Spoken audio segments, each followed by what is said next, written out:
呢個世界最大嘅大話就係有人同你講，只要你勤力，只要你肯捱，你就一定會有出頭之日，一定可以發達。你試下靜低心嚟認真望下你身邊嘅人，甚至望下你自己對滿布厚繭嘅手，嗰啲日日做到熟豬，咁朝早6點天未光就起身逼巴士逼地鐵，捱到半夜3更先拖住副疲憊嘅身軀返屋企，連病都唔敢請假，連去街市買顆菜都要隔足3條街嘅老實人，往往就係銀行戶口最少錢，生活得最閉翳、最擔驚受怕嗰班人。相反，你有無發覺身邊總有啲人平時睇落印印腳，唔見得佢有幾勤力，但偏偏好似有財神爺跟住咁，橫財就手買車買樓，生活得舒舒服服。你每晚一個人攤喺張床度，係咪心入面覺得極度唔公平？覺得點解自己死做爛做都係窮？點解大半世人咁善良，冇做過一件傷天害理嘅事，但偏偏要受咁多苦？你甚至會懷疑自己係咪我天生就係一條窮命，注定成世都要為咗3餐1宿去勞碌到死。大師今日企喺度，要用最嚴厲但又最痛心嘅說話，狠狠地敲醒你窮。好多時候根本唔單止係你嘅錯，亦都唔代表你唔夠叻、唔夠勤力。好多人捱足大半世都冇起色，往往係出世嗰一刻，八字命盤入面最重要嘅大財富，被無形嘅業力同煞氣死鎖，上咗一把生鏽大鎖。財富被鎖死，就好比你個銀包穿咗個細窿，你辛辛苦苦賺翻嚟嘅錢，好容易就因為各種突發意外，屋企人病痛，被親戚朋友借錢唔還，或者一啲諗唔到嘅開支，不知不覺就散走大半。你喺前面搏命裝水，個底就慢慢漏水，自然好難儲到錢。你嘅財氣被困喺黑房入面，見唔到光，自然冇辦法流轉生財。大師今日同你拆解下財富被鎖嘅4種典型徵兆，你自己對照下，中一條都要打起12分精神。第一種係過路財神迎錢，入到你戶口停留唔到幾日，10有8九都有地方要使，唔係整屋整牙，就係人情世故，唔係電器壞咗要換，就係突然間要出遠門，睇住每月賺唔少，月底一算所剩無幾，儲首期永遠遙遙無期，連失業都唔敢諗。第二種係冤大頭型，天生心軟面薄，親戚朋友開口借錢，你唔識得拒絕，總覺得人哋有難要幫，結果借出去嘅錢10借9唔還，你唔好意思追，人哋就好意思拖。更衰嘅係有人專登揾你笨，知道你老實就呃你血汗錢，你辛苦賺翻嚟嘅錢大半都填咗人哋個分窿。第三種係破財擋災型，每次你儲到一筆錢，屋企好大機會就會出事，唔老人家住院，就係細路仔整傷，唔係自己意外破財，就係無端端惹上麻煩，前一散事就過，前一聚災就來，搞到你都怕咗存錢，覺得自己天生冇錢命。第四種係投資黑洞型，見到人哋買股票買基金賺錢，你跟住入就虧；見到人哋做生意發咗達，你跟風做就蝕本。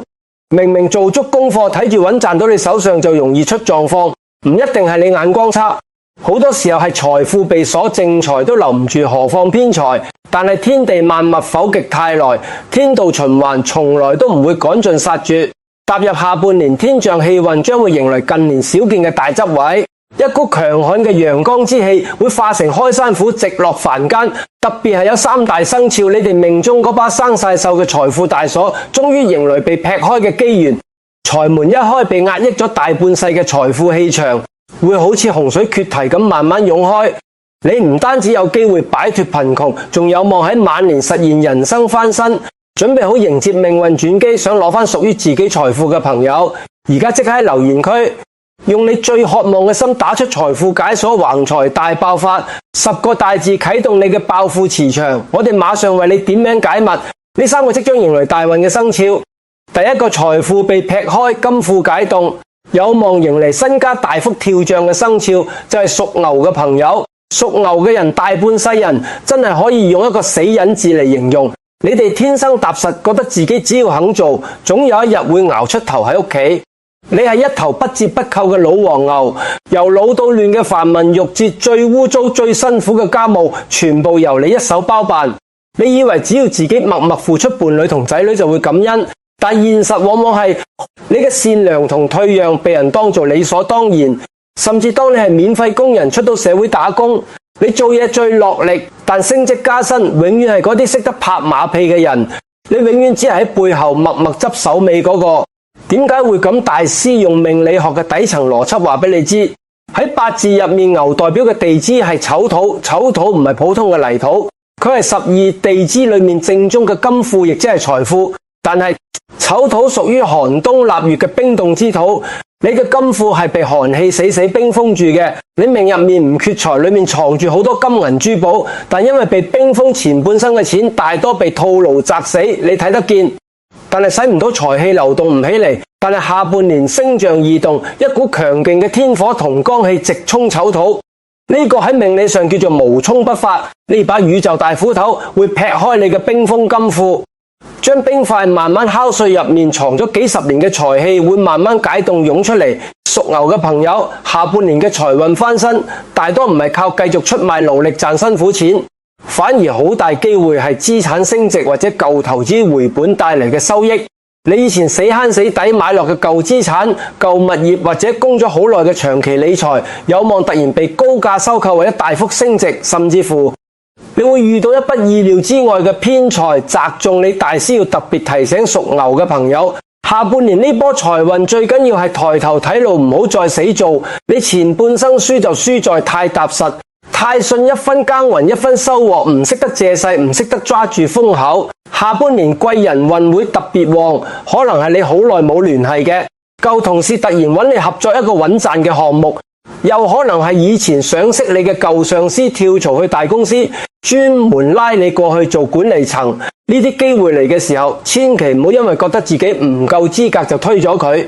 亦都唔好因為怕辛苦怕麻煩就唔敢試。金庫已經解凍，呢啲就係送錢俾你嘅通道，捉住一次分分鐘可以幫你少捱好幾年。仲有一樣嘢要記牢，你天生脾氣硬，唔中意求人，有咩事都自己死扛。下半年如果遇到資金周轉問題，或者有好機會，但本錢唔夠大膽開口去問信得過嘅人幫手，唔好死要面子活受罪。因為你嘅財運已經轉世，人哋幫你其實都係借你嘅財運，大家一齊賺，對邊個都好。下半年你仲會發現屋企人對你嘅態度都會慢慢轉變。以前覺得你老實無用，成日怨你賺唔到大錢，下半年見到你財運起勢，屋企人都會對你另眼相看。家務唔使你一個人做晒，仔女都會懂事好多。你終於可以唔使再做一頭默默耕耘嘅老黃牛，而係慢慢做一個坐享其成、受人尊敬嘅一家之主。你下半生唔需要再靠死做捱世界，反而有機會印印腳收息，受全家人仰慕。第二把被劈開嘅大鎖屬於屬狗嘅朋友。屬狗嘅人，你哋嘅財富大門即將喺下半年猶如火山爆發咁轟開，小人退散，橫財降臨。屬狗嘅朋友，你哋天生有一副熱心腸，最講義氣，睇唔過眼啲唔公道嘅事，但偏偏你嘅財富就係被一張張人情債死死鎖住嘅。你大半生人最容易犯嘅就係太容易信人。好兄弟話生意失敗，你將自己嘅買樓首期借俾佢；親戚話急用錢，你甚至按咗自己層樓幫佢做擔保。你成日為別人嘅過錯買單，搞到自己一身蟻周身債。你以為幫人會有好報，點知換來嘅係俾最信任嘅人背叛，借錢俾人無得還，仲要俾人唱你孤寒，幫人頂罪，最後人哋發大財你就暗自流淚。你心入面嗰股鬱氣壓抑咗好多年，根本無人明白。大師今日同你講，你唔需要再忍久嘅地支係戌土，戌土乃係命理中嘅火庫。你心入面嗰啲委屈同不甘心，就好似火山口下面翻滾嘅岩漿，越壓抑，爆發嘅力量就越恐怖。下半年宇宙之虎劈開你嘅火庫大門，你壓抑咗半世嘅怒火同財氣，會好似火山爆發咁直衝雲霄。呢股龐大嘅純陽之火，第一件事就係幫你燒盡身邊所有嘅吸血鬼同小人。嗰啲以前爭你錢唔還、呃過你、利用過你嘅人，下半年好大機會遭遇惡報。佢哋大多會連本帶利將錢翻嚟俾你，而你嘅偏財運喺火庫大開嘅加持下，會變得特別順。你去做投資或者嘗試一啲新嘅揾錢門路，直覺會準到得人驚。你以前失去嘅尊嚴同財富，下半年有望10倍、8倍咁贏翻轉頭，令所有睇低你嘅人跌破眼鏡。大師同屬狗嘅朋友講句心底話，下半年你最大嘅變化唔係錢多咗，而係你個人硬氣咗。以前你總怕得罪人，總怕別人唔開心，甚世都遷就人，委屈自己。火虎一開，你入面嘅陽氣翻晒嚟，你會突然之間覺得憑什麼我要忍？憑什麼我要俾人欺負？你會開始識得拒絕，識得講，唔識得維護自己嘅利益。你唔好怕拒絕咗，別人會傷感情。真正嘅朋友唔會因為你拒絕一次就走，那些因為你唔借錢就嬲你就唱衰你嘅人，本來就係嚟吸你血嘅，吸血鬼走咗仲好清靜。下半年你身邊嘅圈子會大換血，損友自動消失，貴人陸續出現。呢啲貴人大多係你以前無心幫過嘅人，佢哋記住你嘅好，而家翻嚟報恩，帶你揾錢，帶你上更高嘅層次。偏財運方面，下半年你可以適當試下啲穩健嘅投資，或者發展下副業。你嘅直覺會特別準，邊個項目能做，邊個人信得過，你心入面自然有數。但係記住，火庫旺，脾氣都容易燥，千祈唔好因為一時衝動就重倉投入，亦都唔好同人哋鬥氣，賭錢橫財就守都要守得住，先係真正屬於你嘅財富。以前你失去嘅下半年會加倍翻嚟，以前睇低你嘅下半年會仰住頭睇你第三把，順勢解鎖嘅係屬羊嘅朋友。屬羊嘅人，你哋即將喺下半年斬斷業緣，木庫重生，悶聲發大財。屬羊嘅朋友性格包容，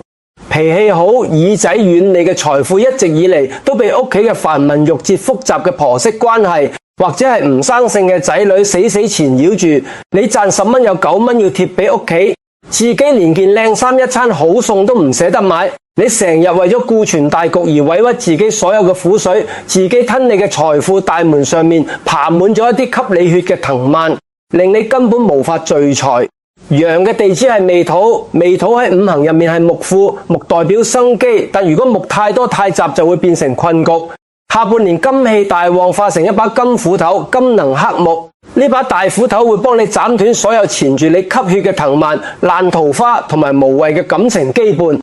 財門一開，你終於可以為自己而活。屬羊嘅朋友，下半年你極有可能獲得一條別人睇唔到嘅隱秘財路，真真正正做到悶聲發大財。你唔需要大肆張揚，財富會喺安靜之中不斷膨脹。最緊要嘅係，當你斬斷咗過度溺愛仔女嘅枷鎖，你嘅仔女反而會突然開竅，佢哋會明白你嘅辛苦，自己發奮圖強，揾大錢，然後反過嚟孝敬你。你嘅晚年財富係會慢慢增值嘅。你唔使再為任何人操心，只需要好好享受你應得嘅清福同埋平靜富足嘅生活。大師想同屬羊嘅朋友講，你前半生太識得為別人着想，反而忘記咗自己先係人生嘅主角。下半年呢把金斧頭其實係幫你斷捨離，斷咗消耗你嘅人情，捨咗拖累你嘅關係，嚟咗讓你委屈嘅環境。唔好覺得咁做好似好自私，你要明白你自己先旺咗，先有能力去顧屋企，你自己都捱到一身病，邊個嚟顧你婆媳關係亦都一樣。以前你事事遷就，反而人哋覺得你好欺負。下半年你學會保持距離，做好自己本分，唔好過度討好，關係反而會緩和好多。仔女亦都一樣，你唔好咩事都幫佢哋安排好，放手俾佢哋自己去闖，佢哋先會長大，先會知道賺錢唔容易。屬羊朋友下半年嘅財路大多係靜雞雞嘅，可能係你無意間學嘅一門手藝，突然有人高價請你，可能係你閒來無事做嘅小副業，不知不覺就越做越大，又可能係你以前買落嘅一啲收藏品首飾突然升值好多，呢啲錢你唔使周圍同人講，自己靜靜雞收住就好，財不露眼，悶聲發大財，先係屬羊朋友下半年最穩陣嘅致富之道。你前半生受咗幾多委屈，後半生就會有幾多福氣，安安樂樂，衣食無憂，仲有仔女孝順，呢種福氣比大富大貴仲要難得。講完呢三大財富被解鎖嘅生肖，我相信好多無上榜嘅朋友心入面一定有啲焦慮同失落。你可能會諗，大師，我唔係牛狗羊，咁我個財富咪成世都要被鎖死？我係咪注定要窮到老？大家定啲嚟深呼吸。風水命理最引人入勝嘅地方就係佢從來都唔係一成不變嘅宿命論，風水就係一門教你點樣借用宇宙能量去逆天改命嘅高級技術。其實唔止呢3個生肖。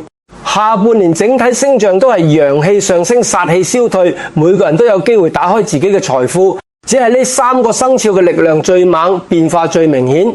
其他生肖嘅朋友，只要跟住大師教嘅方法誠心去做，一樣可以扭轉財運，唔使灰心。今日大師就破例，免費教大家一招蘇派秘傳嘅金池開庫嗰陣，跟住做嘅朋友，大多都能幫自己劈開財門阻滯，將原本停滯嘅財富磁場重新啟動。聽日一早起身，你第一件事去屋企嘅櫃桶底揾3條已經無用開唔到你現有大門嘅舊鎖匙出嚟。點解要舊鎖匙？喺玄學意象入面，舊鎖匙代表住過去打不開嘅死結，代表住你前半生被卡住嘅財運同埋解唔開嘅困局。揾齊3條鎖匙之後，你去買一條紅色嘅粗棉線或者紅繩。紅色代表純陽之火，亦代表鴻運當頭。你用呢條紅繩將嗰3條舊鎖匙緊緊咁綁埋一齊，打個死結。呢個時候，呢3條本來無用嘅舊鎖匙就已經被賦予咗玄學能量，變成幫你開啟財富嘅開庫法器。然後你將呢串綁好嘅紅繩鎖匙靜靜地放喺你睡房嘅床褥底下面，盡量靠近你瞓覺頭部嘅位置。或者如果你平時有帶手袋、公文包出街嘅習慣，你可以將佢放入手袋最深處、最隱蔽嘅內格底層。呢個動作喺風水上叫做紅火融金，有助開庫。你每日瞓喺上面，或者每日帶住佢出街，紅繩嘅陽氣會慢慢融化，鎖住你財氣嘅煞氣阻滯。堅持一段時間之後，好多人都會發覺身邊揾錢嘅機會無端端多咗好多。以前卡住收唔返嘅數，或者一直無進展嘅項目，會突然之間順利回籠。你嘅大腦會變得特別清晰，對金錢嘅觸覺會變得極度敏銳。以前錯失嘅機會，下半年有望全部捉得住。講到呢個陣法，大師再同大家講幾個關鍵細節，確保你哋擺得靈驗，唔好擺錯咗反而冇效。首先係揀鎖匙，一定要係已經無用嘅舊鎖匙，舊屋嘅、舊保險櫃嘅、舊手袋嘅都得，但一定唔可以係而家仲用緊嘅，亦都唔好買新鎖匙。舊鎖匙對應舊困局，先有解開阻滯嘅寓意。3條鎖匙對應天地人3才，有助貫通3方財氣。然後係綁法，用正紅嘅棉繩順時針綁打3個死結，每打一個結就默念一句：今時開財富，鴻運入我門，死結更易鎖得住，財氣活結容易漏。再嚟係時辰，最好係農曆初1或者15嘅早上辰時，即7點到9點之間做辰時，屬龍主財氣升騰，呢個時辰做效果會更好。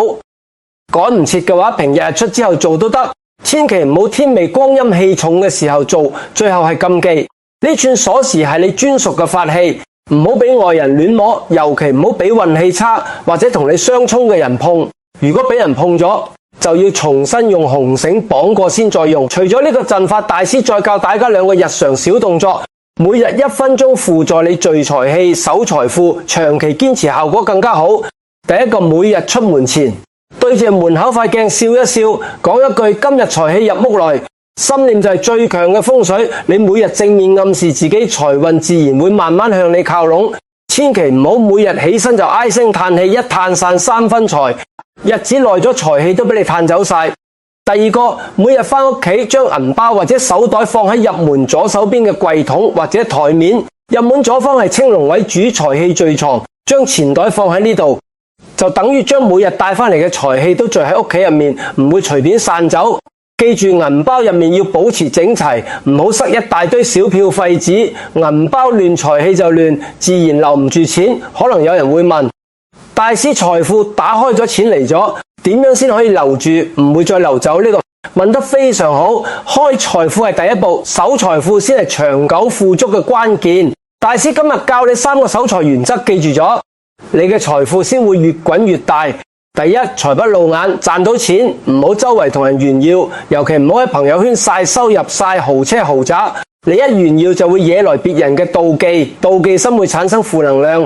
就會損耗你嘅財運。真正有錢嘅人都係悶聲發大財，低調低調再低調。第二，財要分流，賺到嘅錢分做3份，一份日常開支，一份儲蓄投資，一份行善積福。點解要行善？因為財富嘅容量係靠你嘅福報撐住嘅。你福報夠大，財富先夠大，先裝得住更多錢。你幫人越多，積福越多，財富就會自動擴容，唔需要你捐好多錢。見到乞衣俾2蚊，見到公益項目捐少少，甚至幫下身邊有需要嘅人都係積福。第三，孝順父母，父母係你嘅根，亦都係人生入面好重要嘅福田。你對父母好根就扎得深，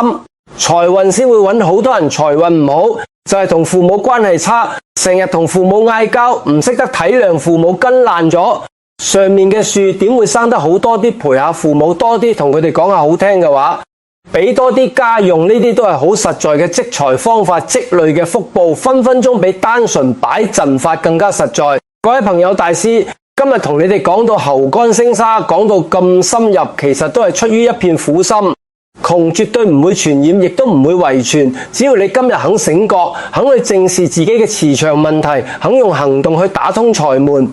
你絕對有機會憑一己之力斬斷成個家族幾代人嘅窮根。你前半生所受嘅每一分苦，都係為咗積累你下半生嘅福報。但係如果機會嚟到你面前，你都唔去捉住，咁就真係神仙都難救我。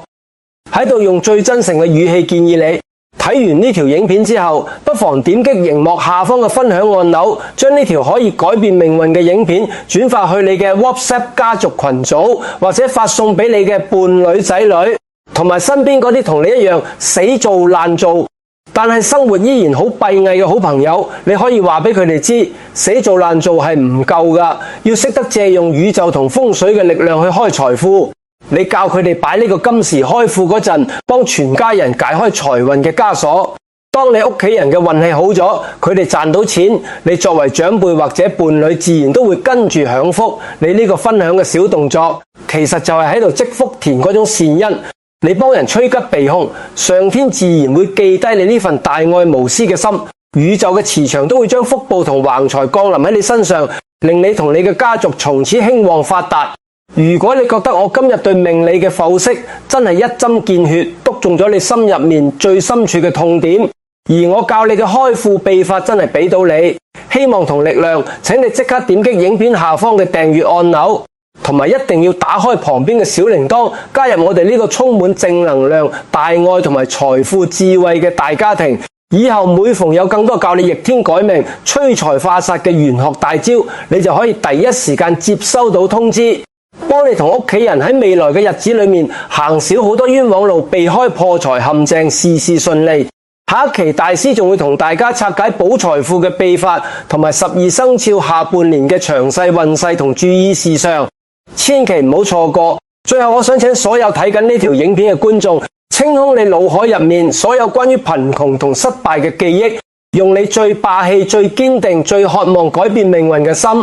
喺評論區打出財富劈開狂接潑天大橫財這12個大字。每一個留言都係你向命運宣戰嘅戰書，都係你準備好迎接巨大財富嘅神聖宣言。你嘅心念越誠，磁場就越強，財富打開嘅速度就越快。我會親自喺後台仔細睇大家嘅每一條留言，為每一位認真祈願嘅朋友點讚加持，將最純淨嘅開庫旺氣送俾你哋每一位。祝願大家下半年徹底告別窮苦，財門大開，盤滿缽滿，橫財就手，一家人過上富足安康嘅好日子。多謝大家嘅耐心收睇同支持，我哋下期節目再為大家拆解更多玄學天機，祝大家大發特發，下次見。